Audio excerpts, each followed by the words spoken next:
আমার কাছে তুমি অঙ্ক কষে আসো না। খাতার মধ্যে একটা চিঠি আছে, সেটা পড়বেন, উত্তরটা খাতা ফেরত দেওয়ার সাথে ফেরত দেবেন। কেমন আছো শিউলি? জি ভালো। তা তুমি কে বাসু রুস্তম ভাই?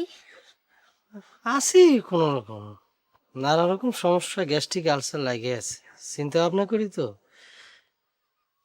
সবই তো জানো, খামাখা জিজ্ঞেস করতেছো কি জন্য? তোমার স্ত্রী কি আর আসবি নে? আসবে কেবা করে? আমাকে তো তালাকই দিয়ে দিছে। তা এখন নতুন করে কি ভাবতিছো? মেয়েটি দেখতিছো কিছু? না, মেয়ে দেখতেছি রে। যাক জীবন দিয়ে ভালোবাসলাম, সেই আমার কাছ থেকে গরু চোরের চাল কয়ে মুখ ফিরিয়ে নিল। অন্যকার কি কব? আমার কিন্তু আসলে অমত ছিল না।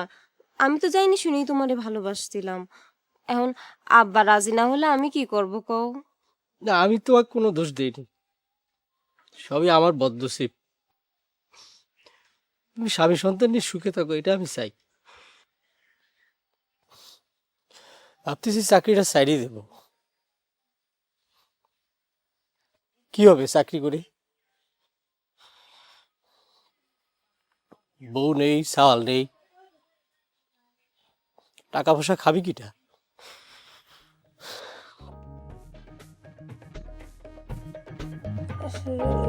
যাই রুস্তম ভাই, আমার আবার স্বামী আসার সময় হয়ে গেছে।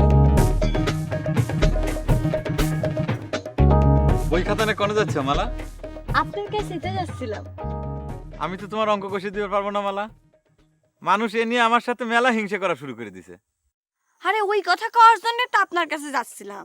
শুনেন, ওই বাড়ির থেকে আপনাকে তাড়ানোর ব্যবস্থা হচ্ছে। খেদালি আর কি করবো কও? লেখাপড়া বন্ধ হয়ে যাবে। আমাদের গ্রামের থাই সে তো আর লেখাপড়া করা সম্ভব না, কলেজে যাওয়া সম্ভব না। আর গরিব মানুষের ছাল হয়ে জন্ম নিছি, আমার বাপের সেই ক্ষমতাও নাই যে হোস্টেলে রেখে পড়াশোনা করাবি। সেই জন্য আমি তোমাকে করছিলাম যে আমার কাছে তুমি অঙ্ক কষে আসো না। আরে এত ভয় পান কেন? ও দনগের বাড়ি ছাড়া কি এই গায়ে জায়গির থাকার বাড়ি নাই? দরকার হলি আমার আব্বা কয়ে আপনার এই আমগের বাড়িতে জায়গির থাকার ব্যবস্থা করে দিব। এনেন খাতা। খাতা কিসের জন্য? আমি না কইলাম যে অঙ্ক কষে দিতে পারবো না। অঙ্ক কষার জন্য না, খাতার মধ্যে একটা চিঠি আছে, সেটা পড়বেন, উত্তরটা খাতা ফেরত দেওয়ার সাথে ফেরত দেবেন।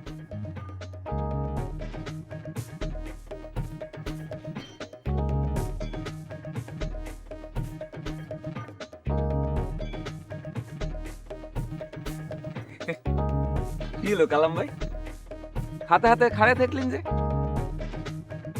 অঙ্ক কষবে দিল নাকি? হয়, ওই মেয়েটা অঙ্কে খুব কাঁচা তো। ও আচ্ছা,